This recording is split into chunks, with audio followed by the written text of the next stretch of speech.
Why is this too cute? Hello, can you hear me? How is my mic? You sound good. Okay, thank you. So let's start. Today we're going to talk about gear progression part 1. We're going to talk about training gear, which is a hot topic right now because we are mid-through night troop. So please feel free to ask questions and to make comments or additional info. It's impossible to cover all the topics in depth because it's way too many things. Also, MapleStory is a hard game, so it's hard to learn everything by yourself. So we try our best to help new players in the way we're helped when we're new. So thank you everyone for being here. We are super happy to host this event. So let's start.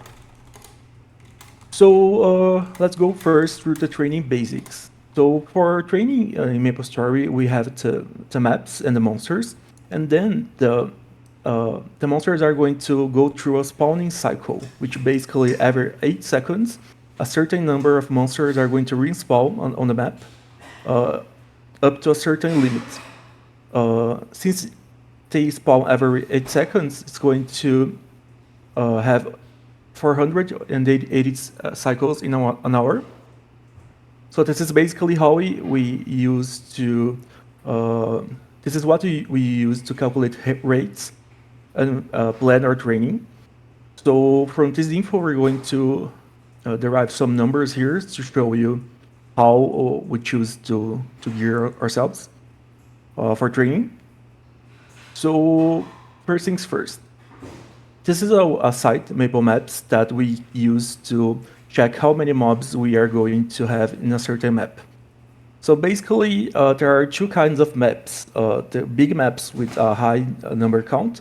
For instance, we call them 18K maps because they have a maximum number of mobs of 39. And then you multiply this one by the number of spawn cycles, and then you get this number here. So this is the maximum number you can get in an hour, and this is going to be our reference for training maps. Also, there are maps that can go through more than 33, for instance, and we call them the 15K maps, which are smaller maps and easier to train, but they don't have higher rates compared to the 18K maps. So for comparison, we have like this 100% of the mobs if you are doing perfect cycles, and then if you are decide to train in a 15K map, you are going to have like 15% less of the gains. This is not what we want. So later we are going to explore the site because it's going to show us every every map, and then the amount of mobs and rates we get for each map. But for now, I have to talk about rotations. So for rotations, you need to make sure you are one-shotting the mobs. Doesn't matter if you are in a 18K map and then you are not cleaning the whole map every cycle. You need to clean the whole map so you can reach the maximum number of mobs. So the goal in using a training gear is to maximize your one-shotting capacity while maximizing your experience gained and your miso and drop rates. So the problem is the 18K maps, they are larger than the 15K maps. So how do we kill all the mobs? The answer is going to be we are using the stall skills, so Erda and Sol Genus. So these skills, we're going to talk a bit more later about them, but basically they are going to cover parts of the map so you don't have to. So, these skills, they don't deal much damage, so we need to gear up accordingly in order to deal enough damage to one shot. So we need to have two presets for playing your character. The first one's going to be bossing, that we are going to talk about on Thursday, and then we have the training mobs, the training preset, sorry, which consists of having normal enemy damage, which you get from either Legion or Hyperstats, and then the gear itself, Star Force or cubes, they don't matter that much. compared to having normal enemy damage. And you have to be sure you have enough Arcane Force or Sacred Force, because they are going to be the main contenders for making you one-shot. So it's better to train in a map that you are one-shotting, or at least two-shotting, if you can clear more monsters in the same period of time, compared to training in a map that has more monsters, but you can kill everything each cycle. So also don't forget to use your G skills and cycle between them. So the critical rate and the damage one, they work on normal monsters. So you can use the skill that lasts for half an hour, and it has a 1 hour cooldown. So when the first skill ends, you can pop the second, and then half an hour on the first, and then half an hour on the second. When the second skill ends, the first comes off cooldown, and you can keep cycling between them. So basically, you have to how's the word for that? You have to optimize your stats to at least one-shot the mobs. If you are one-shotting, you can start replacing your gear for other kinds of stats to increase your rates and gains for your map. So when you are fighting the mobs, you have to have your gear appropriately. So what kind of gears are we talking about? So first, let's talk about the Sol Genus and Sol Erda skill. So for Sol Erda, you can right-click the skill. It has two forms. One, if you just use the skill, is going to perform an AoE attack around you. But you can have the stall form that you can use by pressing down and the skill key. But if you right-click the skill on the V matrix, you can straight away use the fountain version. So the same for Sol Genus, for access skills. It has two forms, the down and dusk forms. The down forms is the install on the balls. So you can cover parts of the map that you usually can't reach because the map is going to be bigger for 18k count mobs.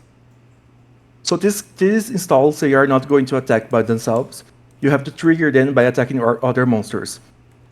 It's different from installs from native installs from the classes, like the Fountain from Bishop, or the Lightning Ball from Ice Lightning Mages, because they attack by themselves. But these two, they don't. You have to trigger an attack on the map so you can trigger them. So you just can't AFK while these skills are in the map. But you need to use them to cover, because they are available for every class, and there are a very important part of the rotations we do on the maps. So going to the Maple Maps website, I'm going to show you an example of how I do my rotations using this site and using the Sol Erda and Sol Genus skills. So this is the map I'm currently training on. So you can see the mobs are very sparse, they are very far away from each other, and we have several regions on the map. I can possibly cover this entire map in 8 seconds. So what do I do? I install these skills in strategic places where I don't need to go because it's too far away from where I am standing normally. So the website offers a tool for doing this planning, where you can see the hitboxes of the skills, and you can plan where you are going to put each install.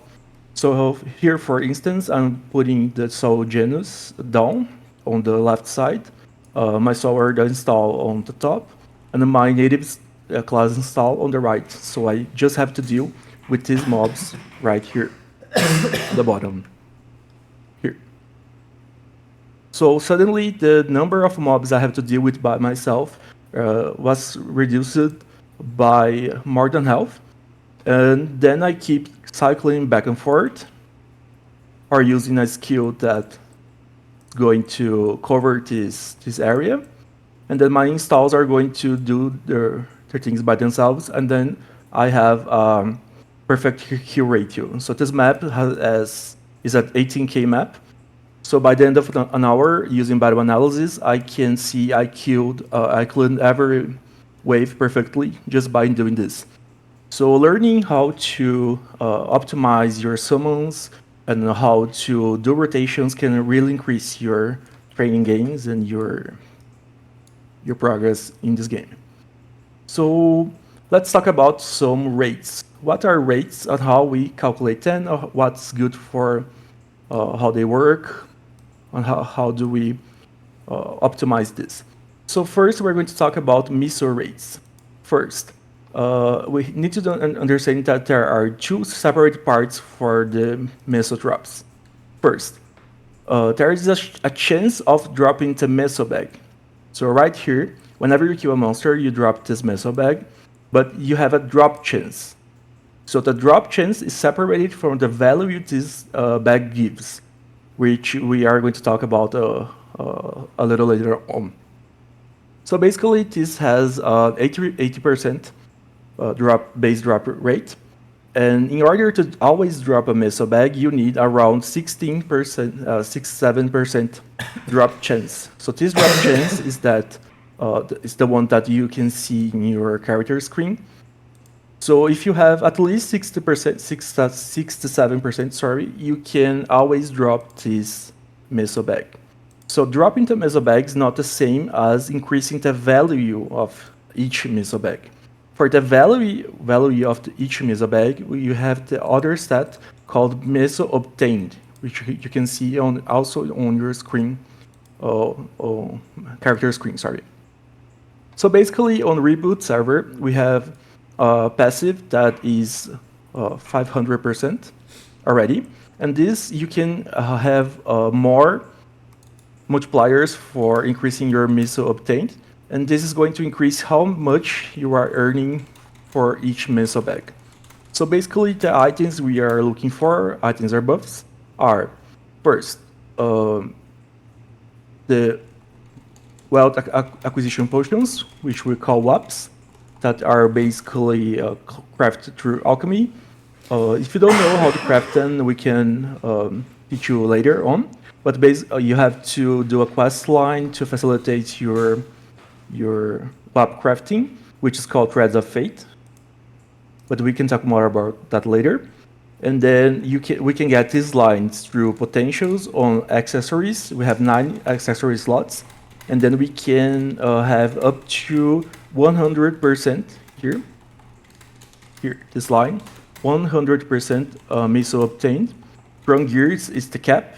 We can get more than 100% lines, but only 100% is going to count. And then we have the inner ability, and then the artifact bonuses here, and the Legion coupons. Also, if you have a level 200 Phantom, you also get 4% if you have them on your Legion board. So basically, if you combine all of those, you are going to get up to 19k meso obtained. But how does this work and what it is doing? So basically, this is a bit of math here. Don't worry, I think the guys are leaving already. It's basically how this works. First, let's take a look at this here. So for certain monsters, you get the minimum meso dropped for a monster for each bag is going to be 6 times the level of the monster. So and the maximum amount is going to be 9 times the monster level. So basically, there's going to be a range, a minimum and a maximum, which are going to be a variation in the value of the bags. So using my map that I'm currently training as an example, let's see how this works. So we're going to multiply 281 by 6, and then we're going to get this number. And then we apply the meso obtained rates here by this number, and we get that the minimum value we can get from a meso bag on my map is going to be this number here. So when you multiply this number, since we are dropping one bag for each mob killed, by the capacity of the map, we're going to get 600 million missiles for minimum rates. So in a 18K map. So for a 15K map, we're going to get a little less, but just goes to show that it's much better to train in a 80K map. So same thing for the maximum amount, which is 9 times the level of the monsters, which while it's this number, we multiply by how much missile we're getting, and then we get this value, which means if every single monster always drops the maximum amount of missiles in a bag, we're going to get around 900 million missiles. So since this is a normal distribution, which basically means most of the times is going to be the mean instead of the maximum or minimum, we multiply this by 7.5 instead, which is the mean, arithmetic mean between these two. And then when we get this value, we multiply by our rates, and then we get the mean value of our web per hour. So this is basically what the site's going to show whenever you input your numbers. It's going to show, in an hour you can get a mean amount of this number in this map, which is a nice way to choose your map for training, because you can maximize your rates based on math and on planning your rotations. So yeah, basically you can get a lot of money from training if you gear up correctly. We are going to show sources of how to plan your gear later on to have enough missile lines and drop lines. But for now, this is how missile gaining works from training. If you have a vac pad, you can. It's easier to. I wouldn't say it's impossible to do without a vac pad, but with a vac pad, it's much easier to get free rates, because you don't have to stop your map rotations to do your cycling rotations, your loot rotations. But we can talk about more about that later. So for drop lines, they influence the amount of fragments you get for Exa Matrix, which is basically the main way you are going to progress your character from training, other than the experience. And also for node stones, where you can progress your V Matrix or transfer them to other characters to get boss mules. So basically, it's the same thing for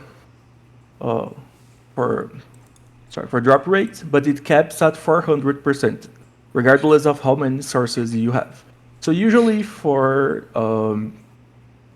drop rate, we get 24% from Descent Hall symbol, or if you are a bishop, you get a little more.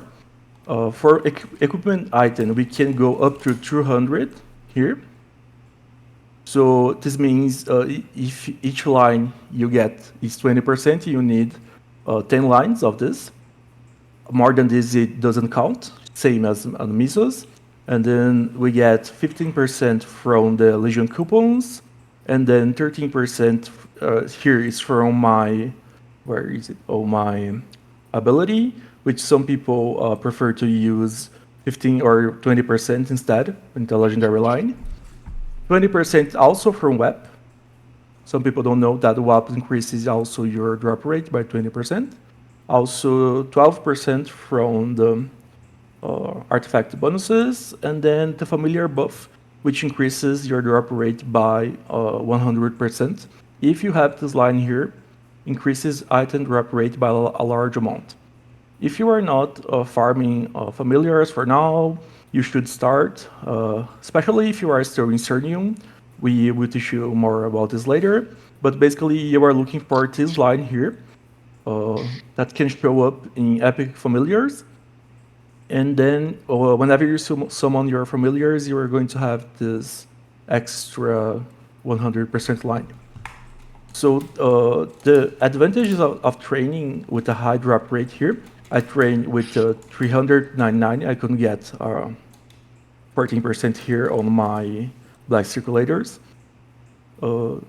So the advantage is that you are going to increase the drop rate of frags. For instance, I'm getting around 45 to 60 frags per web on my main character, which translates into a huge damage increase from your exo matrix. Also, I'm getting a lot of node stones and stuff like that.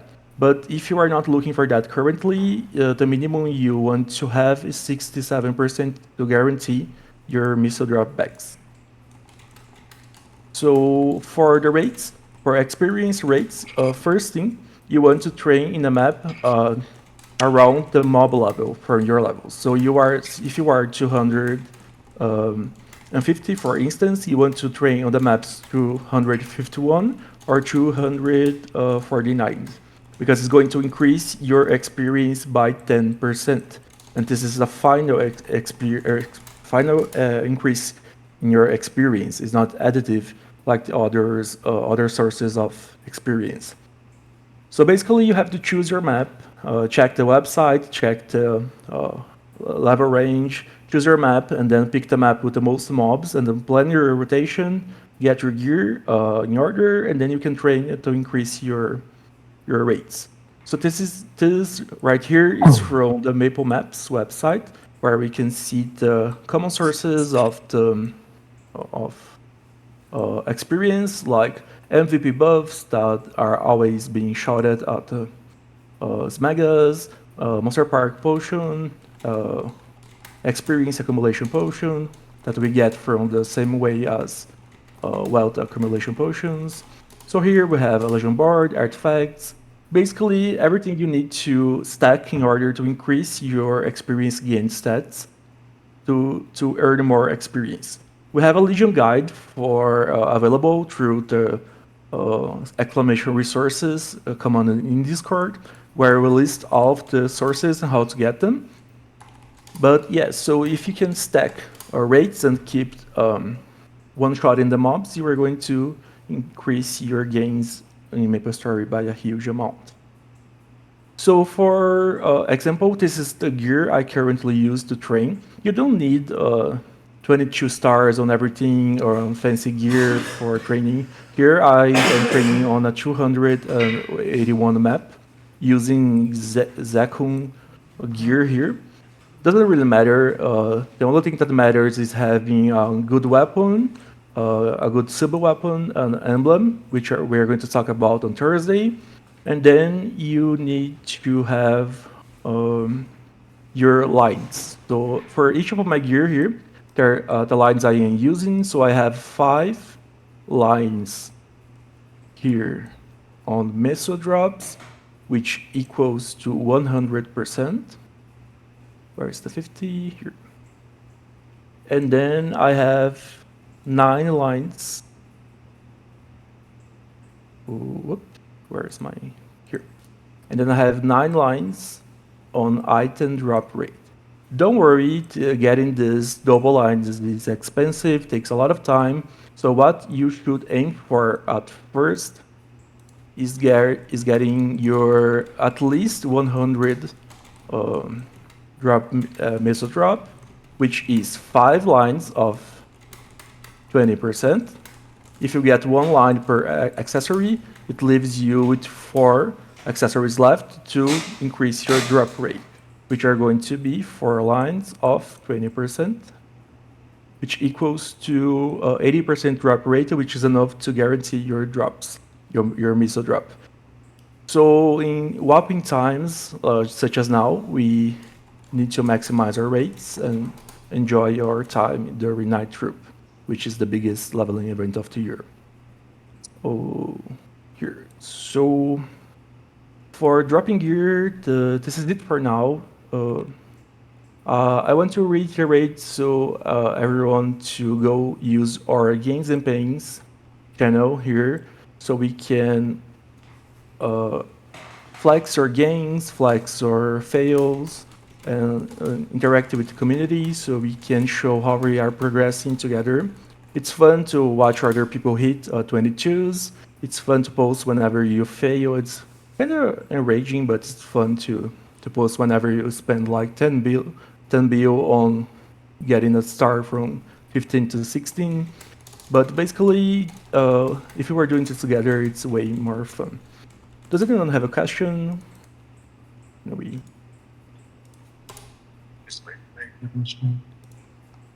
Hello. Can you see my screen? I'm going to show the maple maps here. Oh, please, go ahead. So I noticed that you had 9 lines of item drop instead of 10. Do you Yeah. still hit the 400% cap? And could you kind of explain where the extra 20%? Because for me, originally, this was before like Legion Artifact and all that. I had to hit 10 lines of item drop on my equipment total. Yeah, I do have another item, but I'm using the experience pendant right here. So instead of having another extra line of drop rate, I'm using 60% instead. So currently we can get more drop rates from new sources like artifacts bonuses. But basically, if you stack everything, you are going to get to 400 from Descent Hall symbol, and then we get the familiar buff. So the familiar buff, the large drop line, and the equipment item just by themselves are 280, and then we have to get extra around 120, which comes from mostly from Legion coupon and WAPs, which are going to grant 70%, and then the rest comes from max out hollow symbol, and then we have extra 12% from the for the artifact bonuses, which is a max artifact bonuses, and then the rest comes from my inner ability. If I had to roll 14%, I was going to have 400% here. But basically, if you are not training with Legion coupons, you are expected to have 350 instead of 400 for drop rate. One thing to note here, if you're doing fam farming and you actually find a familiar with just item drop rate, not large amount, just a regular increased item drop rate, that rate is 60% instead of 100%, which is still good. It's obviously not the best. Me being level 285, I still have normal drop rate familiar. I definitely need to fam farm very soon for large drop rate and pausing, of course. But that being said, even if you have a drop rate, normal drop rate fam, that's still an increase in your item drop rate. So definitely highly recommend at least getting some familiar farming for a decent drop rate.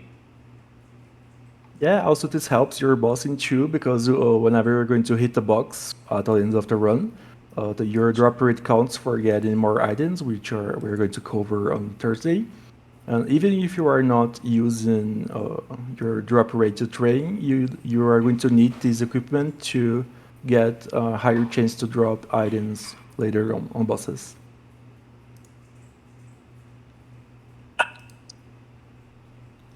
Here, my gear again.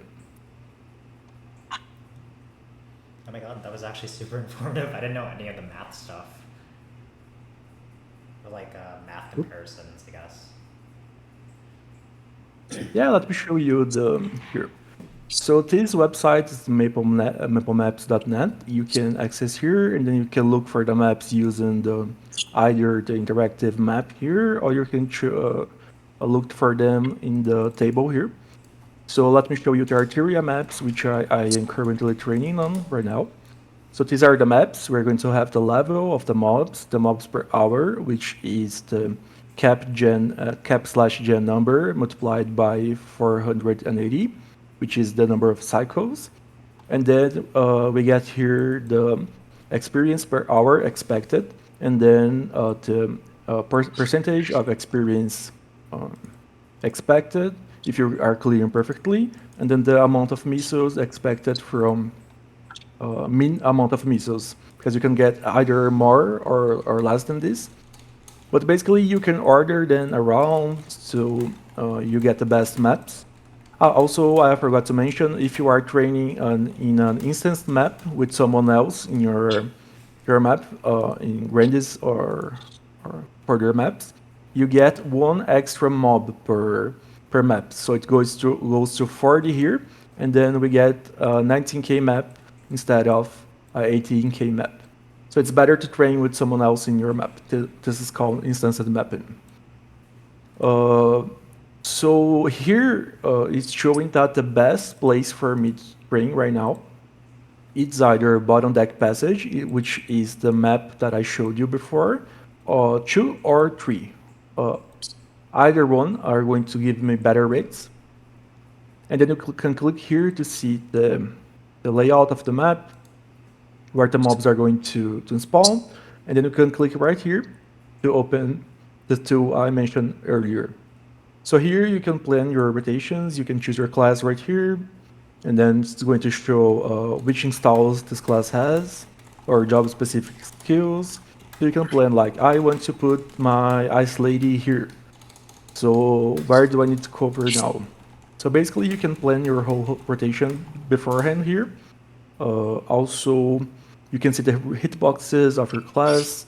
So you can plan where do I need to go, where do I need to be, and increase your rates.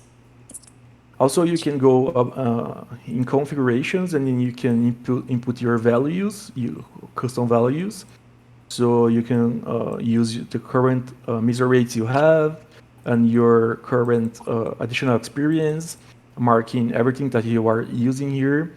And then when you go back to the map here, you can check the personal rates here, and it's going to show these numbers tailored for your rates instead of just showing a normal number.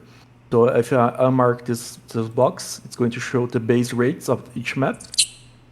So for 300 extra experience, the map that I'm currently training on, which is this one, goes from 65 bill to 375 bill experience per hour.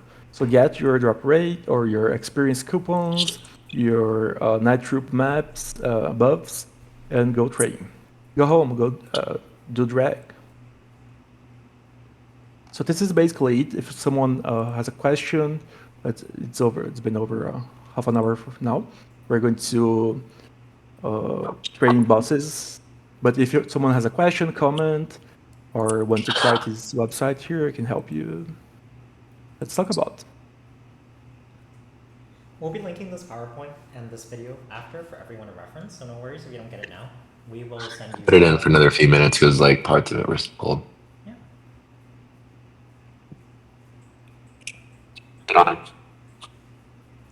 If that is the case, thanks so much, Andre. I'm gonna turn it over to myself and start getting set up. This is probably the part where a lot of you guys came to watch us. We are going to start boss practices. I am going to share my screen. Do you guys see my screen?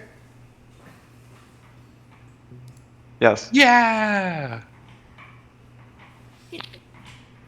Feel free to interject, chime in if you have any questions or any thoughts or anything that you would like to add. Today, we are going to cover 2 bosses. These are probably your first introduction into party bossing or any really like super difficult with like quotations, bossing in the game. Before, you were only doing CRA or Lotus, Damien. Those are super easy to get into. These have a much higher ceiling because you need damage requirements to actually, get into parties and whatnot. So afterwards, we're going to kind of get you guys situated. If you are interested in learning about, how to do BAs, we're going to be talking about that next week too. If you guys are interested in getting into a Lucid party, a Will party, whatever have you, please reach out to Andre and I or any of the juniors and we will get you set up. Okay, so let's get started. First thing, I do want to remind everyone, I know a lot of people haven't picked out their roles. We do carries in Otters every now and then, you know, like if we're available to, and a lot of people have been asking like, hey, how do I know when someone is doing a carry? If you go into the roles channel in Discord, it will prompt this Carl bot, we call it Otterbot, with all of these emotes as options. If you click any of these emotes, for example, if I click this heart right here for boss trades, that will give me the option to get notified anytime somebody pings out for at boss trades. A lot of the times, people who do carries will ping out, for example, at Lotus or at Lucid, at Will. If you have the butterfly and the spider emoji assigned to yourself, you will get notified for that ping, and you can, you know, like go into whatever respective channel that they ping and say, hey, I would like that carry. I'm an Otter. Or if you're a friend of ours, we would like to give priority to our Otters first, but you can say, hey, if there's a spot, I'd be interested in a Lucid Will carry. Other than that, let's get to it. So the first boss I want to talk about is Lucid. And this is a lesson on how to be demure and modest and respectful at the clock tower. How Lucid attacks? She's very demure, very mindful, doesn't come to the clock tower with a Mercedes cut crease, doesn't look like a clown when she goes to the clock tower. She doesn't do too much, and she's very mindful when she's on the battlefield. All that to say, she's a very simple boss. She doesn't do very much, so her attack patterns are very good for you to get into the rest of the game. So what you need to get into Lucid, if you guys don't know, before the skill, you needed about 2 trill on a 40-second straw dummy BA. If you don't know what that is, we can explain that later. I just kind of want to cut to the chase and get you guys into boss practices, but we have a guide on how to do BAs in Otters. Just type !resources, and there is a section on how to BA. We also have a channel dedicated for that if you guys are interested. Why this 2 trill is important is because in the 3rd phase of Lucid, she's pretty much just a damage tech. Cumulatively, you need 12 trill. Parties usually ask for about 13 trill just to be safe. That's cutting it super close. But if all 6 people, assuming that they don't even have G skills popped for their BAs, do 2 trill. 2 trill times 6 people is 12 trill, exactly the amount of damage that's needed to kill P3. In terms of Arcane Force, if you guys are not leveling your Arcane, please do so. At base, you only need 360 Arcane Force, and at maximum, if you are at 540 or above, you do 150% more damage to her. The straw dummy BA does not account for that. This will just be checking at 100% damage. So if you have the extra bonus, you know, you're going to be a lot stronger. Okay. Let's get into Lucid's main attacks. The primary mechanic in this fight is what are called stacks. There will be 2 statues on the far left and far right when you go into the fight. These statues can hold up to 3 stacks, and you obtain these stacks every time you kill an HP bar. Lucid has 10 HP bars. If I go from 10 to 9, I will get one of these stacks. Why these are important is because butterflies, there's an invisible gauge that is indicated by the number of butterflies in the map. The more butterflies you see, most likely the gauge is higher. The less butterflies you see, the gauge is a little lower. At max capacity, if this invisible gauge fills to max, she will do an FMA attack, where she will pretty much kill everyone with butterflies that hone in on you. Unless you have some sort of iframe, some sort of defensive skill, something like that, you are not going to survive that. Using these stacks that you obtain by killing her HP bars, if you hold your interact button, the button that you use for, say, NPC chat or farming, mining, and you hold it over the statue, you can cleanse the butterflies in the map. For example, if I took her HP bar down to 9, from 10 to 9, I get 1 stack. I'm seeing that the butterflies are getting real like hefty in there. It's a little difficult to survive. So I go onto the statue, I hold my interact button, and I will cleanse, the butterflies will disappear. That's it. Pretty plain and simple. Keep that in mind because this mechanic will be consistent throughout both phases of the fight. Her other attacks, she will do a sickle attack. It's called wind in game. We just call it sickle. That is, if I do a call out for sickle, just dodge it. It's pretty easy. As long as you are just moving away, either left or right of it, you should be completely fine. Some other attacks that she does, she will randomly teleport you to a random position on the map. It's completely random. And she has Enrage mode. Enrage is when she attacks twice as fast. This only really happens in the latter half of P1. Don't worry too much about it. It's not that big of a deal. The things you do... Yeah. Can I make a comment? Yeah, go for it. The warning for sickles is that she will glow white before she does it, so if you see her glowing, just back away from her. Yes. And there's also a sound effect for it. There's like a little like ha kind of voice line. It's very quiet. And we will take a look at all of the indicators in the actual fight. I will call out every single attack and whatnot so that you guys can get adjusted to it. In terms of other attacks, she actually has a lot of summons in this fight. The main one you will need to watch out for is she will play her flute. There will be a banner that says some monster is appearing on the battlefield or something like that.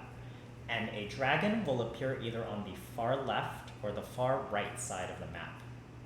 If the dragon is on the left side, the only safe spot in the map is in the far left and above the air in the entire map, and vice versa. If the dragon's on the right, like right here, if I stand on the dragon and a little to the wall on the right, I'm safe. If I'm in the middle and I can't get to the other side, I just jump in the air and hold my blink button. So I'm blinked in the air, I will be safe. Otherwise, you will get hit. It is a full map attack. Another annoying thing is she summons these golems. They're sporadic, and you just your party just needs to kill them as you're attacking her, but they can pile up and they do a lot of damage. They do touch damage if you're standing above them or blinking above them, so just be careful of that. They're pretty easy to get rid of.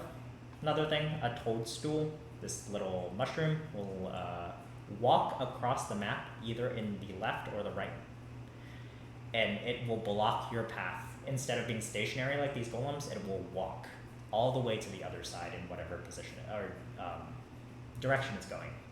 And finally, we already talked about the butterflies and the FMA. Just be mindful, very demure, very mindful of the butterflies as they appear on the map. If you see a lot of butterflies and there is an indicator that says Lucid's dream is growing stronger, that means that there are a lot of butterflies on the map. You need to go cleanse pretty soon. Other than that, P1 is very easy. Just watch out for her sickles, pay attention to the butterflies, and pay attention to her smaller attacks. Now we get to P2. This is where it gets a little trickier, not too hard, but a lot of people start dying because there's a lot more that happens in this phase. The primary mechanic of the stats stays completely the same. There will be two statues on the left and the right side, and I will show that on the next map, or the next slide. Same concept, the butterflies will appear, you need to kind of visually tell, there's a lot of butterflies, we need to cleanse, let's do it. Okay. And then the other mechanic is, as you can see, there are a lot of platforms on this map. These platforms will break. There are set positions when they break. We don't need to really get into the nitty-gritty unless you truly want to know, and then we can talk about it outside of this. But they will break every minute or so, a little over a minute, with a golem that spawns and cracks onto it. If you are standing on that platform, you will take damage. If you have any summons on those platforms, they will break unless they are summons that are able to stay in the air. Those are not very common. But why breaking platforms is really annoying is because if you fall completely off of the map, if you've ever done easy Lucid or normal Lucid, this doesn't really matter, it doesn't really change the fight, but if you fall completely off the map in hard Lucid, you are potion locked. You will not be able to use any sort of healing potions, any sort of all cures, anything like that for approximately 5-10 seconds or so. It's not very long, but it is annoying. As far as her attacks, pretty much the same thing. She does the sickles again, just don't be in her vicinity. And now let's talk about FMAs. She has 2 FMA attacks in this phase. There is laser, like this. She will fly into the back of the map, and she will spawn lasers that follow your position. What you want to do is kite those lasers. What I mean by kiting is walking or flash jumping or teleporting in a way where you don't stand on the indicator of the laser as it's about to pop. It's a lot easier done than explained, so we will go through that. And the last FMA is touch. She is going to transform into this red glowing. She's going to circle the map, and then on the next slide, I'll show where the safe points are for laser and touch. The dragon is going to appear again. Same concept, she's going to play the flute. The dragon is going to appear, and it is going to be a full map attack. There are going to be certain positions where it is safe to stand for dragon, but if you are stuck in the middle, you will not survive that attack. Golems, we already talked about them breaking the platforms. They spawn, they're annoying. And butterflies, same concept with the stacks. If you get to the capacity of the invisible gauge in regards to the stacks, an FMA will happen. Unlike the FMA in P1, where you just get hit by a ton of butterflies, this is a little different. If you guys have ever played Toho, it's another game. It's a bullet hell game where you have to position your character in a way where you don't get hit by a crap ton of bullets. I do not recommend getting bullet held in P2. It's just not worth it. So be cautious of your cleanses and be cognizant to cleanse as consistently as possible. This is one that we just like don't want to touch because most of the time, if you are not like super proactive, you're not going to survive. This is the map in P2. In terms of where to stand, she's going to be flying around consistently. You just need to follow her. If you're a summon class, it's kind of like you're shit out of luck. I feel you. Unfortunately, it's just one of those bosses that summon classes are not super good at, especially like static summons. The statues will be in this top left and middle right position. You can use these very consistently to cleanse. As far as these green circles go, these are generally the most safe spots, barring this one a little because this platform can break. But the 4 platforms that will never break are these 2, this top right one, this bottom one, and the 2 statues. Those platforms will never break. This platform breaks on occasion, so it is a little dangerous. But if you are used to the timings, you can use this one pretty well. The reason why these 3 platforms are highlighted is because they are the safest spots to dodge dragon and touch. You can use, for example, this platform whenever there is a call out for the dragon. The dragon will attack this entire middle area and leave this platform safe, and this area safe. Same thing with touch. She's going to fly around in a circle. She's going to fly around in a circle going this way and come back to the middle. You do need to up jump if you are in these top platforms, but this bottom platform, if you are ducked, you should be completely safe from touch. So remember, 2 top platforms and bottom platform are the safest spots in this fight. And that's pretty much it for P2. Once you finish P2, 10 bars again, you get to P3, and this is just your damage check. This one is really important for you guys to cumulatively wait together as a group and burst together. You do not want to do this solo because if everyone does not have their damage skills up, you guys are not going to clear, especially if it's a min clear. You want to do 12 troll damage as a party, 13 to be safe. Lucid is going to be completely stationary. She's just going to be in this position in this middle platform that we talked about earlier. This one can break if you have summons, so be sure to time the platform break, and we'll talk about that as we get into the fight. But pretty plain and simple, cut and dry boss. She just does a ton of attacks. There's no real gimmick to it. As long as you are actively cleansing, that's pretty much it. Let's talk about the rewards you get for this fight. A lot of people want to start Lucid ASAP because money, lots of mesos, Lucid shards, but the important thing is these butterfly droplet stones. These give you the potential to get arcane boxes, or arcane armor. Oh, I forgot to add arcane boxes. You have the possibility of getting arcane armor, the shoulder, the cape, the gloves, and the shoes are the ones that we buy and or obtain from these boxes, and your arcane weapon, which is the next item to get after you get through Absolab gear. So you get arcane boxes and you get these droplets that can be used to trade in for coins. Hard Lucid drops 2 to 3, which is a lot better than normal Lucid, which drops like 1, and easy Lucid, which doesn't drop it at all. So get in parties to start doing this ASAP. Other cool things that she does drop on occasion, these red jade ring boxes that give you the potential of getting really end game rings, such as the Ring of Restraint. We'll talk about that in another lesson. The continuous ring, the weapon jump ring, those are really good rings to increase your damage output. And the Twilight Mark.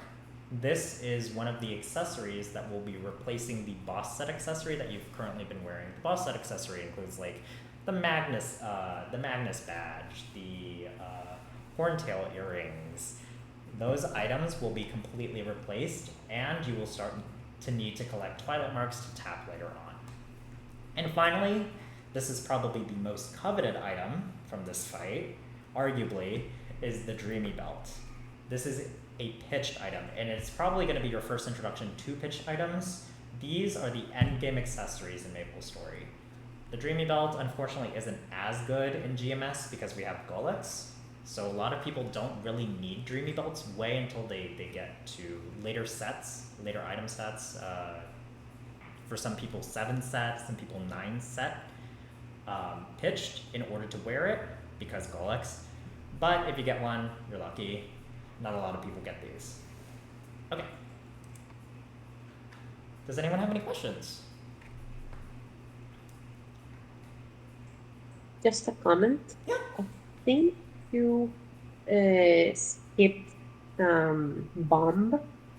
Oh, I sure did. In P2, well, both phases actually, she's going to have a bomb attack. A bomb is going to appear above you and your party's head. It's pretty easy to tell because it is the only circular debuff in this fight. It's going to have its short timer, and it will pop at the end of the timer in the same way that the Papulatus bomb appears. You, as a party, need to stick together to tank the damage of this bomb, and or there are circular pink orbs dispersed throughout the map at random, in general in P1, in closer to the center of Lucid and to the sides, and in P2 in the usually the safe spots in the top left, top right, and bottom. That circle will count as an additional person, and you will split the damage. The bomb by itself does approximately 180% damage. If you are standing next to another person, you guys will split that in half, so it's 90-90. If you stand next to the orb, the pink orb, it'll be, you know, the orb doesn't take damage, but it'll count as another person, so you take 90%. And it continues to split depending on the amount of people that tank the bomb together. Usually, before we even had those, there was no pink orb. We would all come to this middle platform in P2 or come into the middle area in P1 and say, hey guys, bomb, we need to tank it together. Everyone just stands in this middle platform until the bomb disappears and splits its damage amongst everyone. Otherwise, you can just use these safe spots and the pink orbs to tank the bombs. Yeah, thank you for reminding me.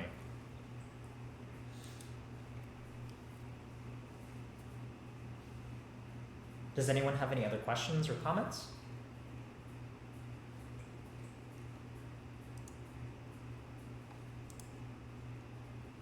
Okay. For anyone who does want practice practice, let's go ahead and meet up in channel 5 of the Lucid map. I will be switching to Maple. Do you guys still see my stream? Yar. And if Yes. And if you guys don't want practice, I can run through by myself and give you guys a good show.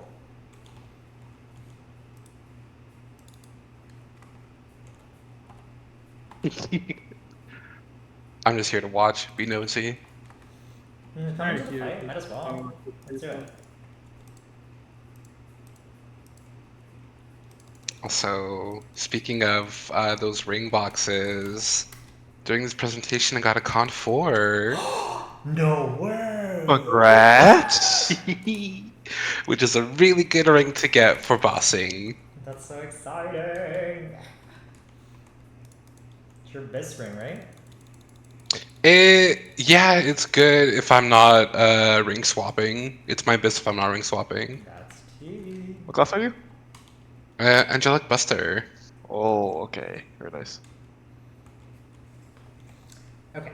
If not, the three of us are I just can do a going... really long H Lucid fight on my EL if you guys want to watch as just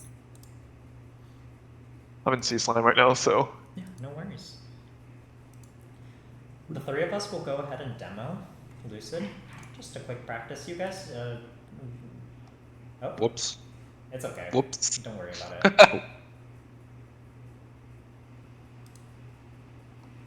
Let's try not to blast through it, but we will obviously kind of damage and demo so that you guys can see what it's like.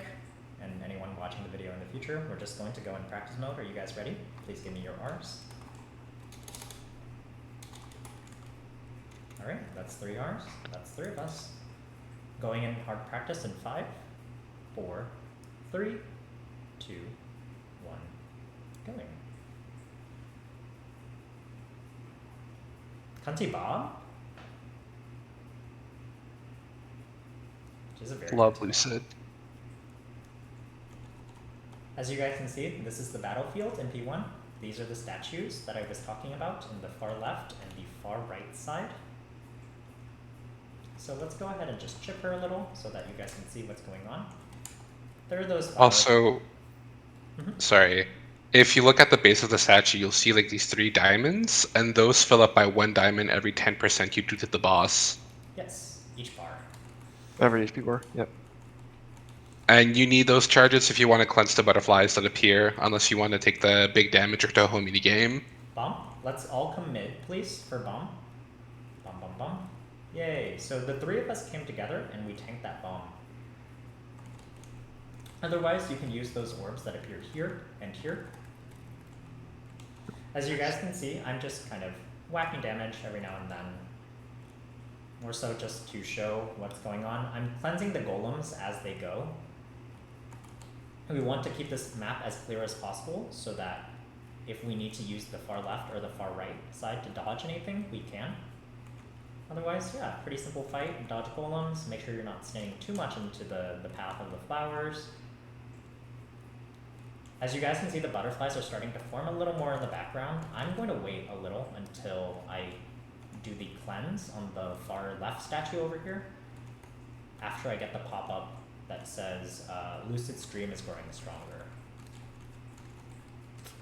I'm attacking her, I'm attacking her. It's very slowly. Did you mention that you should not cross golems?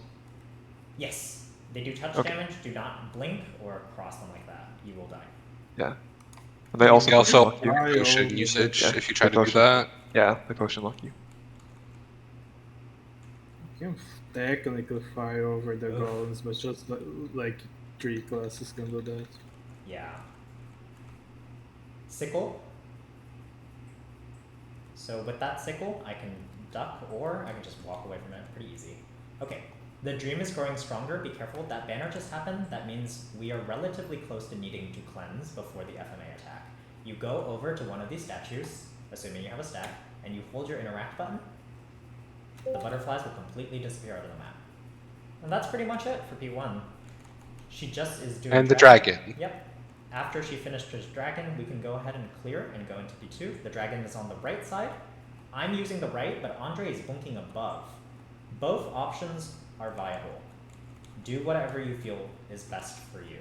Sometimes the blink does, when I was first doing it, does take a second to kind of get used to the timing. But once you really get it, it's super easy to blink. So I forget if I was said, but the boss can also randomly teleport you around. I don't know if you saw me teleport right above Hui there. I was on the other side of the map. Sometimes it teleports you into attacks and you get fucked, and that's okay. And sometimes it does nothing. You just get moved around. TP goal on the classic. Mm-hmm. Mm-hmm. Alright. Sickle again. This is P2. We just phase the boss out of P1. The statues are on this middle right,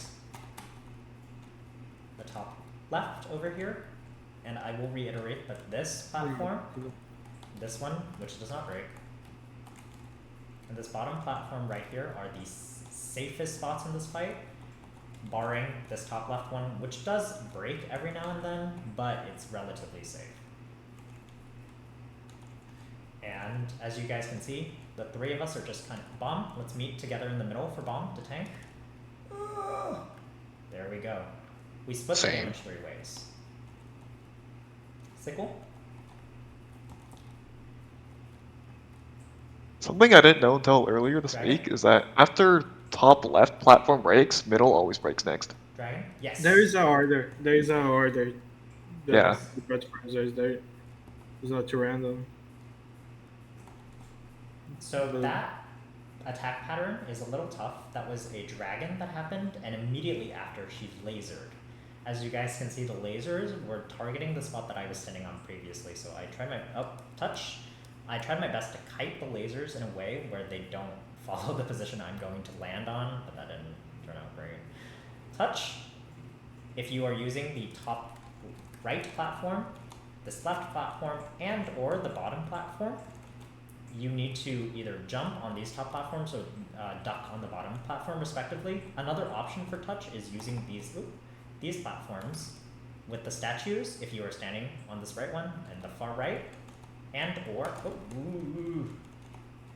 this one on the far left. You should be completely safe from touch. Yeah. Dragon? Also, for lasers, I don't know if it was mentioned, but like the lasers do have a lingering hitbox. Sickle? So if like you try to jump into the laser because you think it's gone away, you will probably still take damage. So you probably want to wait a bit. Lasers are a bit hard to like get at first because it's stressful, lots of damage going on, lots of stuff going on. But honestly, the less you move for lasers by like just barely dodging them, the more control you have over the lasers, and the easier it is to survive. Yes. The better People just like walking down the platforms to dodge the lasers as well. Oh. Ooh. I died because I didn't have enough HP. Don't look at me. Don't look at me. I'm cleansing. So I used one of the stacks of our 3 that we had. It can only stack up to 3 times, by the way, so use it sparingly, but you know, enough so that you guys have leeway. Lasers. The best strategy that I was taught to dodge lasers, like Emmy said, because they do linger, is to walk the lasers. What that means is I am just walking across this platform, walking across this one, and as they shoot, they will kite towards my position. Dragon. After this, we can slowly start to send towards P3. I think with the 3 of us, we should be able to burst it out relatively easy. Touch. Touch. How I knew that it was going to be touch was previously we had a laser, and she has an animation where she basically flies into the sky for an FMA. If she does the flies upwards, that pretty much means that an FMA is happening, and you can always predict that after a laser, it will be a touch. After a touch, it will be a laser. Sickle? Their animations are also a bit different from the way she moves away, so once you get to recognizing her, you could also just call it as you see it. And also, if you bind her after she does an FMA, she'll do a random one between the two, so it's not always consistent. Bombs? I mean, Also, besides yellow is zero, touch. don't have that Laser. much. If she Laser. flies above in purple, it's lasers. If it's yellow, it's touch. Yeah. Yeah. Not easy to remind you on the battle. Thank you for the cleanse. Dragon. After this dragon, I will phase her, and we can just, we have enough damage, so let's not entirely send P3. I want to show everyone what P3 kind of looks like. As you guys can see, I'm not too hard pressed about the platforms breaking. Middle platform just broke. So now, in a realistic fight, now is a perfect time. You have approximately 2 minutes between the next mid break. It's a little shorter than that. It's like 1 minute 50 something. But now would be a perfect time for us to bind and send her to P3. The HP bar is almost completely depleted. We would put all our summons and get ready to burst collectively as how many ever people are in this party. As you guys can see, she is just stationary. She only has touch damage, nothing really difficult in this fight. You just whack, whack, whack, do as much damage as you can. And after we clear it, yay! P3 is done, that's the entire fight. You want to turn off any sort of lingering summons that will hit the box. You should know based off of you doing Lotus and Damien, those boxes get hit by certain summons and certain attacks. It is the same case in here. You want to turn all of those items or summons, auras, whatever have you, off before you come into this fight on the chance that you accidentally pop this box for your party. You don't want to pop the box because if you are in damage gear, assuming you are Sorry. in damage gear, the party loses out on all their drops for the week. Okay, so this is the part where we would all change into our damage gear or our drop gear, change my fams, whatever have you. Are you guys ready? I will pop the box. Okay, I got everyone's confirmation that they are good to pop the box. Pick it up. Please Kill pick it. it up. Please pick it up. Pick up. Don't Okay. kill it. Thank you. Thank you. Congratulations, but respectively, I'm sorry to interrupt. Don't troll. Just sorry, got me by surprise. I'm Wait, so what? sorry. Okay. Wellington got berserked Oh. and went to show it Oh. off, but I was Hey. like, please pick it up. Please pick it up. It's going to disappear. Oh my god, not everyone No, like hitting it's rare 2 minutes. drops. It's that finishing school luck. Mm-hmm, Oh yeah, mm-hmm. I have a mission here, right? No, I don't. Wait, what? Just quickly, I think that's pretty much it for Lucid. For anyone watching the videos back, if you guys need some extra help, if you want to get some some people to help you get into say P2 or P3 to actually practice, please let any of the juniors know in Bevy Hotline. If you're not in Otters, please just let anyone know. We can help you and get you in there. So now I am going to turn it back to my PowerPoint. We are going to talk about slime. Mama, a slime behind you. So, what you need for sea slime is if approximately if your party can do it in like 10 to 15 minutes, you guys are completely good for slime. Do not wait. A lot of people wait until they're, like 5-minute Lucid party clearing to start slime. You guys should be doing slime as soon as possible with the incentive of ring box drops. Slime is actually 1 ring box tier above Lucid and Will. So you get better chances at stronger rings, which puts you into late end game a lot faster. We can give you the actual damage calculations needed for slime, but assuming that you guys are collectively already doing Lucid, go ahead and start slime. He is very tanky. Very, very tanky. He's a big girl. has big shoulders and a big kind of chest, but most parties should be able to do him if they're doing Lucid and Glow already. Slime is broken up into two major phases. They're not really phases, they're just the same phase and a test, but I like to call them phases just for us to understand a little more easily.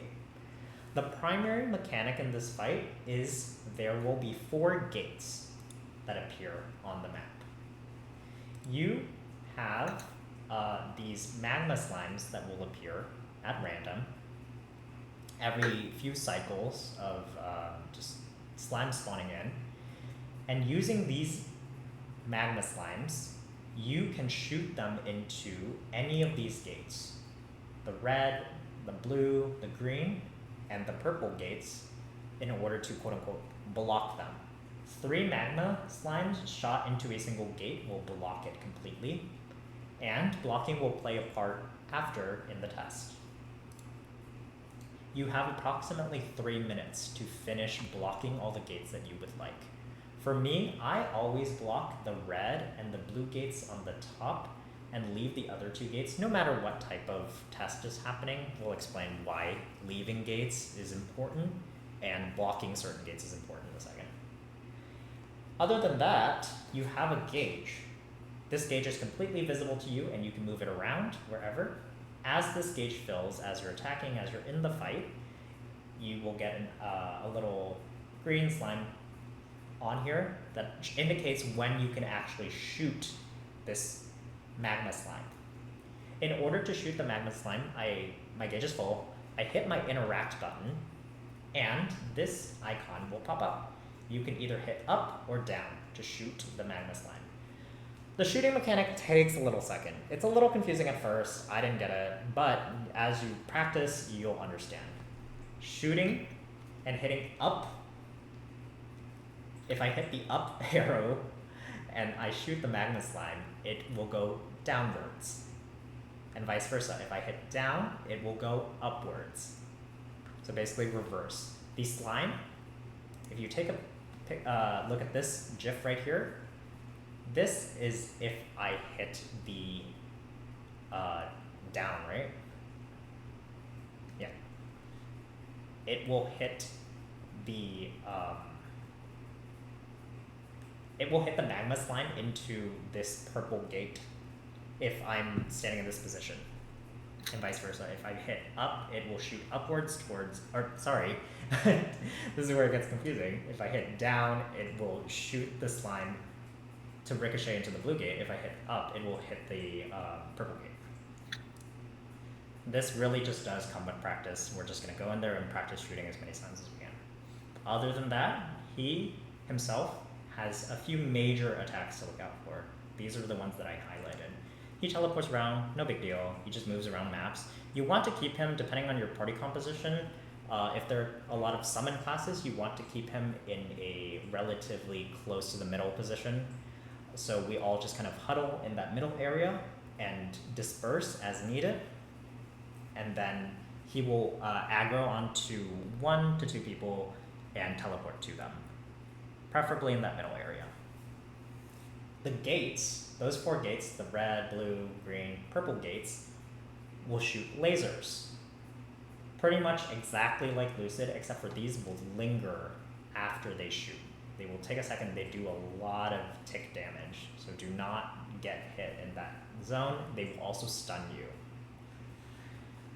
He does a jump attack. This is one of his 3 major dangerous attacks, in my opinion.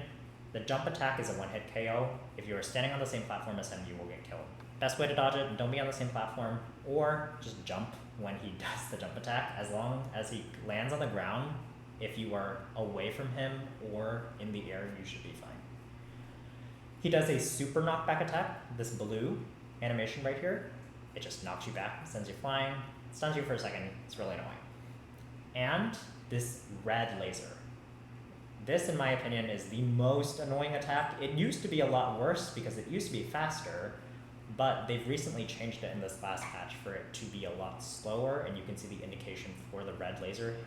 His crown will glow, and he will shoot a red laser that does a crap ton of damage. Just don't be in front of him, be on a platform away from him, whatever have you, as long as you're not sitting in the vicinity of that red laser and it is deceptively big, you are completely safe. He has a few summons. They're going to be little slimes that form a little sticky sheet on the ground. If you've played any other games with slimes, it looks exactly like that. They're just on the ground and they slow you, they're annoying, no big deal. But he will summon different slimes on the map. The two major slimes to watch out for are, as we talked about, the magma slime. Those are used to shoot. If you stand on them while they are spawning in, like that, they will break. They will disappear. So you cannot use that magma slime if you're standing on this position while it spawns down. So your best bet, go into a spot where the magma slime doesn't spawn so you can actually shoot with the magma slime. And the romantic slime. Oh, how cute. This one is annoying because it seduces everyone. If you hit it, it will seduce you. And if you've ever done a long horntail fight, you know how awful seduction is. It's not worth it. You will get locked and jump to the left side of the map. Just impossible to dodge anything. Try your best to avoid these at any cost. Yeah, these little shits are not cute. Okay. These are the gates that I will kind of reiterate are in this fight. These are very easy to remember because they are always in the same spot. For me, I always shoot and close the top left orange gate and the top right blue gate so that I leave these two gates for the test. A lot of people are colorblind, so their accessibility option, I guess, is telling these icons. This orange gate, for example, has a heart slime, like the eyes are a heart.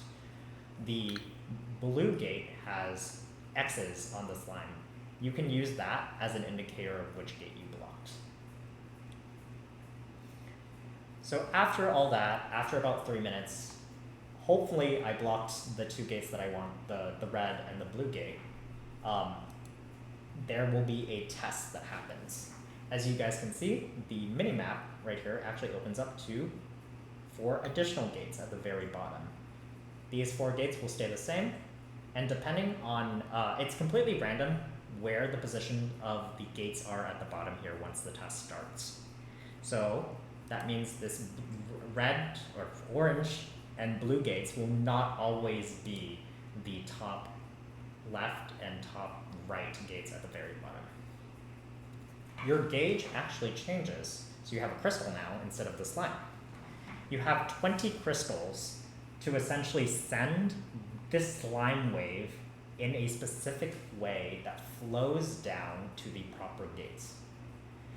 And what that means is the slime will trickle down from this top area and go randomly in a way all the way down to one of these gates. Depending on what slime color wave it is during the test, you want to send it into a particular color gate. For example, let's keep it consistent and say that I blocked the orange and blue gates. I always block these 2 gates, and I get a normal green wave. The first test will always be a green wave, by the way. I want to send it into the ones that I blocked. So, if any of those gates at the bottom are orange or blue, I want to put the crystals in a way that covers the purple and the green doors and sends the green wave into an orange or a blue door. And vice versa. If there is a yellow wave, this wave will be yellow, you want it to go into the ones you did not block. So in that case, I did not block green and purple. I want them to go into green and purple. I will block the doors and the paths that lead to the orange and blue gates. And this red wave that will appear occasionally is just a fast green wave. It's exactly the same as a green wave. It just goes a lot faster. One thing Sorry. I just want to give a quick tip. If you do block 2 doors, and it's when the test starts, it pans down and shows you where the doors are. If the 2 doors you blocked at the top, if If the two colors you blocked are the doors at the bottom of the map, you don't have to put any crystals. They'll just automatically go into one of the two doors. Yes.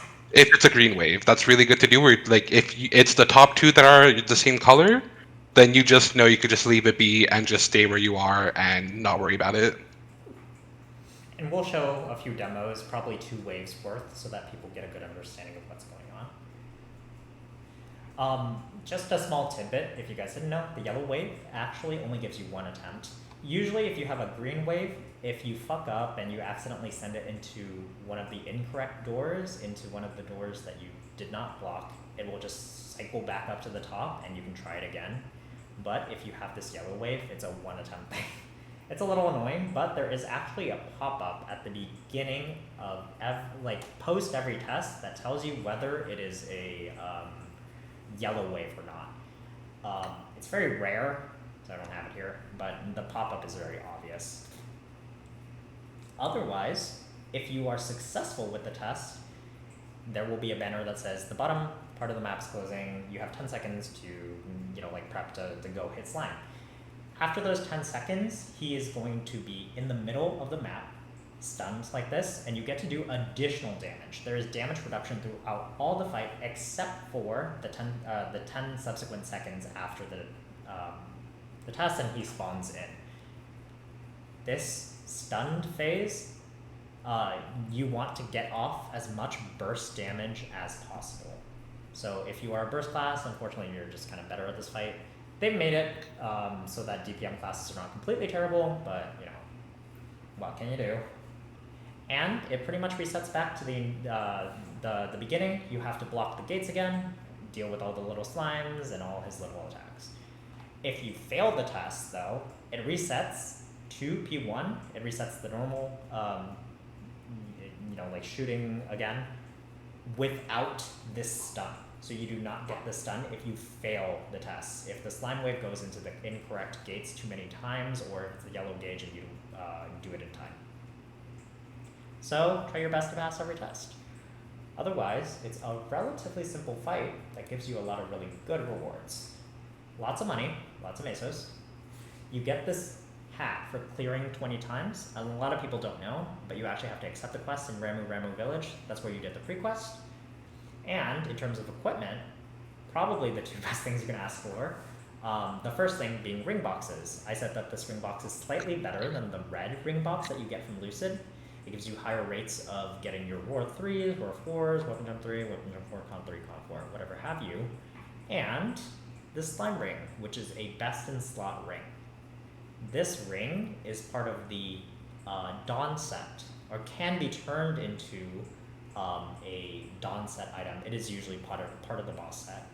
Once you convert it, by talking to the NPC in Ramu, getting a scroll and scrolling it to the Dawn set, this ring plus the Twilight mark that we talked about earlier from Lucid gives you 2 set Dawn, which is for basically until you get finish pitch, the best set effect that you could have in your those 2 slots. So start farming your slime rings. These are really important. Does anyone have any questions, any comments? Oh, I see one in VC text. How do you know the slime wave will always enter one of those 2 bottom doors if you don't place any crystals? You want to take that one, Amy? I don't know. I just know that it works that way. The slime waves follow our logic, it's not random. You always take the longer path. So he always tends to go to the bottom. It's not 100% though. It's 90%. Just saying. I've been doing it for a month and it's never betrayed me. I will trust it until it does. Yeah, it'd be like that. But It's very rare. It tends to go to the bottom because it follows the longest path. That's how design works, basically. Truthfully, I don't take any risks. I just go to block all the doors that I can. Okay, let's meet at Slime to do a quick demo if anyone wants to come practice. Slime Trap Channel 5. I can say something as well. Yeah, of course. Right, slime a lot. Slime is like a gateway to Kalos. Their mechanics is very similar. Mm-hmm. It's a very good Like, introduction into Groggy. It's a very good introduction into kind of burst meta. And we haven't really explained it, but there are different, you know, like obviously 50 different classes. And each class gets their damage out completely different. Some classes are burst classes, which means that they are more going to be consolidated very in damage. Either damage takes a lot of less time to get out, and or they for the most part do damage in a small amount of time, which is optimal for bosses like this, like Kalos, because you only have small windows to do damage, whereas there are DPM classes that have more consistent damage, and their damage is spread throughout all their skills and all the time in the fight. So they have to do damage consistently. Those are better bosses for, say, like Taling and Limbo when it releases. Okay, so Andre and I are here. If anyone wants to come, this is your last chance. Otherwise, we're going to go do a quick demonstration of what the fight is like, show everybody how to block. Do you want to block the top 2 gates with me? Okay. And we will go and do about 2 cycles of the fight. We're not going to do full damage. It's no big deal. Okay, you ready? Give me your arm. What? Yep. Going in 3, 2, 1. Going. Super easy fight as long as you are being proactive about seeing his indicators and blocking the gates. He's teleporting, he comes to the middle, red laser. Usually this is where we bind and burst, so I will bind him, and assuming I already had my skills set up, I'm not going to really full buff and attack, but this is where we would whack for about 10 seconds, lasers, careful. And as you can see, the Magnus lines are already starting to appear. My gauge right here is full, so I'm going to shoot this into this gate. What I do is I hit my interact key, and I hit the down button because I want it to go up, right? Opposite of the direction that you want it to go. And boom, it shoots into the orange gate. Andre did a trick shot from the other side. Same thing with this one. So my gauge is good again.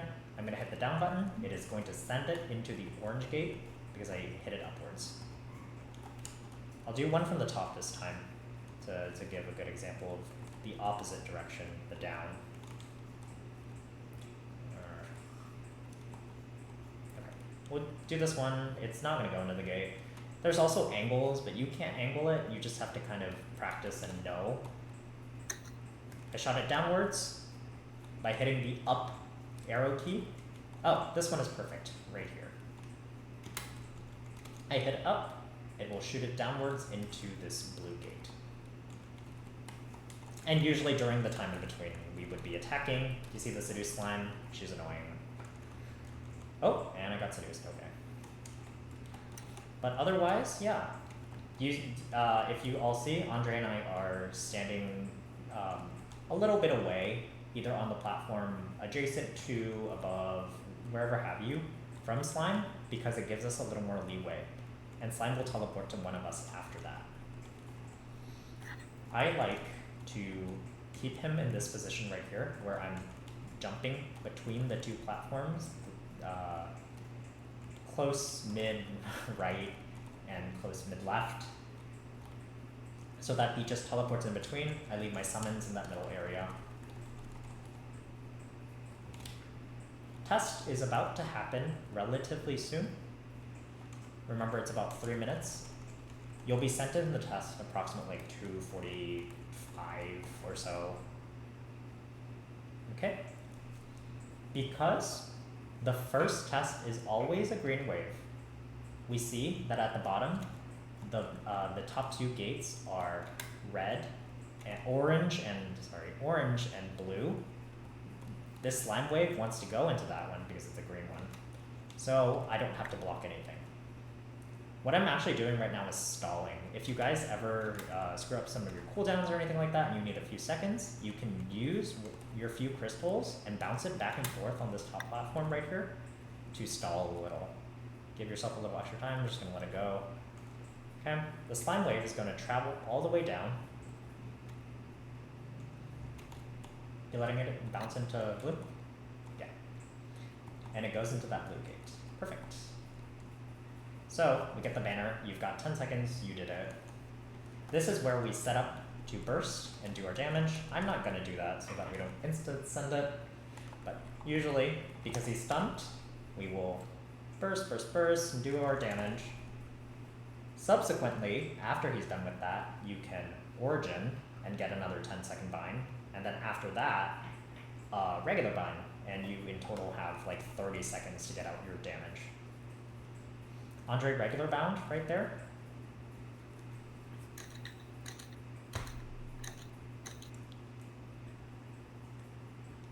He's unbound. I'll just origin so that we can kind of see. Yeah. And we get a lot of time to attack. So in between, because I know that I have to get my shots in, I'm going to shoot a few magma slimes into the gate.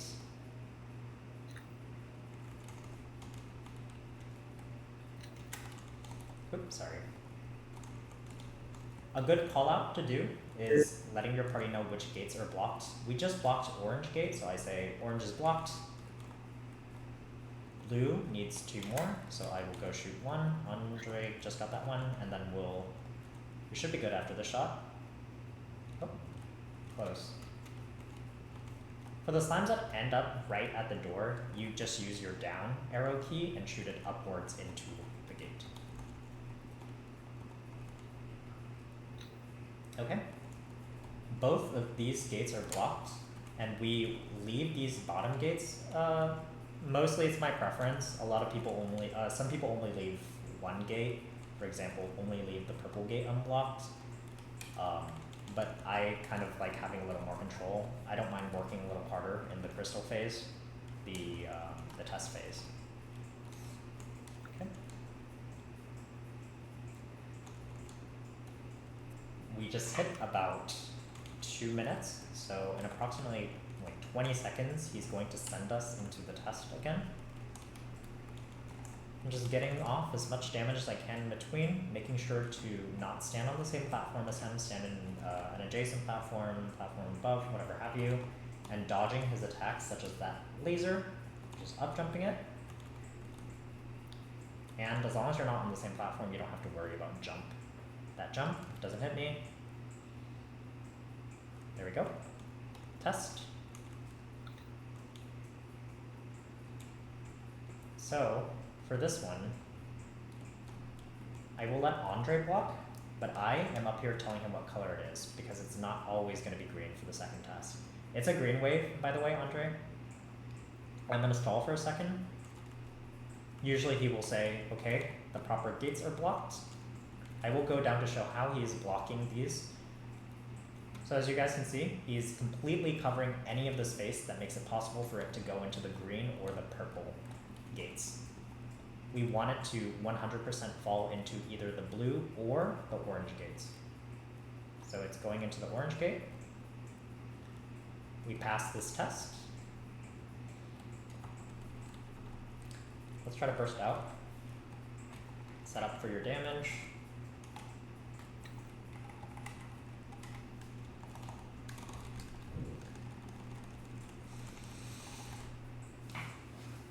Bursting.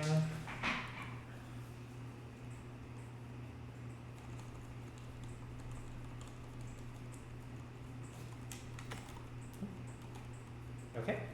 Again, you want to make sure that any of your summons and auras are off. Right-click them in your buff bar, and this is the loot room. Super easy, same concept. You want to change into your drop gear, drop fams, pop your potions, like Andre said, with your buffs. And then everybody gives their R's. We pop it.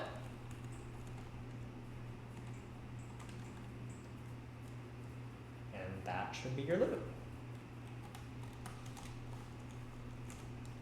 I know, placing the crystals can get a little confusing, so I recommend just doing as many tests as you can. You don't even need to go in and kill. This just takes a little bit of practice to actually understand what sort of angle that you can shoot at, and understanding like how the Oh, slime yes. wave travels in the test.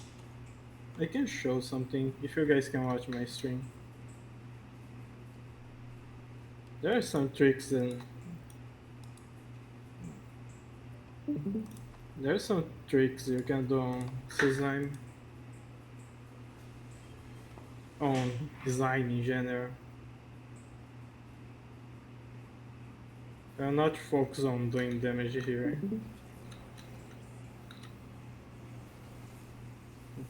Oh, that's a lot. Let me do this. That's a lot of pink slimes.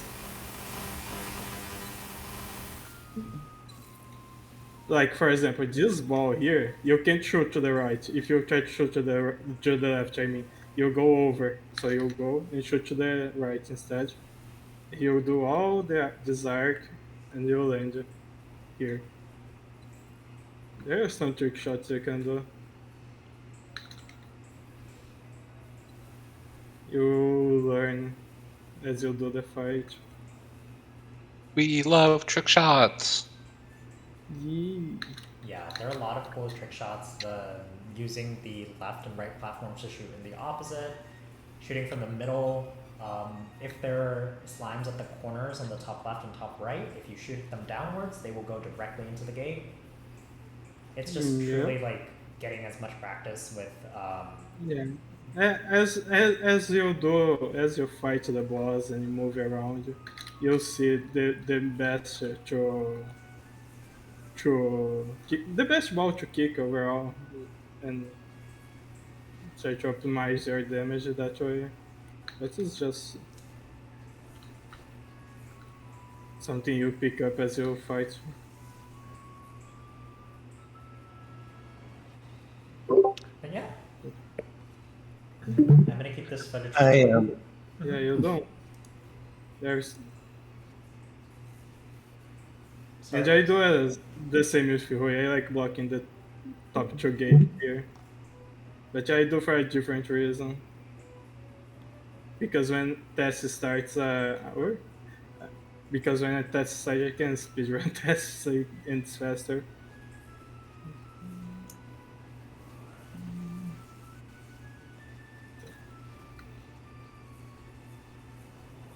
As you learn the patterns, you get better at dodging as well.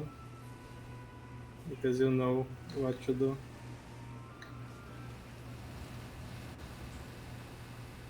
Yeah, but that should be pretty much it from us. Do you guys have any sort of questions or anyone curious about anything, want to know more, need some practice? I'm not sure if we mentioned and I remember, but Slime heals a lot between Oh, each yes. phase. Yeah, he heals 1% of his health every 30 30 seconds on seconds. chaos. You do need to be doing consistent damage. Don't be like Andre and I. We were just demoing, but you do need to be attacking constantly to make sure that you guys are not like letting him heal to full.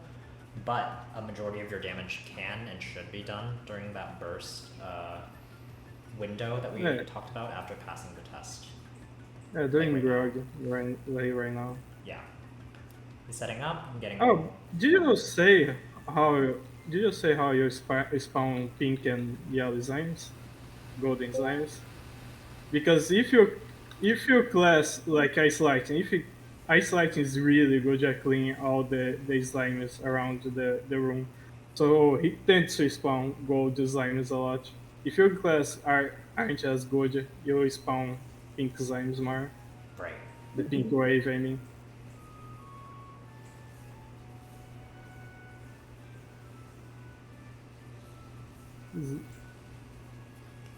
Yeah, I think that's a good That- demo. Oh, thank you. It doesn't look like anyone else has any questions, but thank you so much for everyone for showing up. We're gonna keep going with these lessons for the next 4 weeks, twice a week. So make sure that you come along. If you have any questions, feel free to shoot them at us. Yeah, I'll stop the recording. I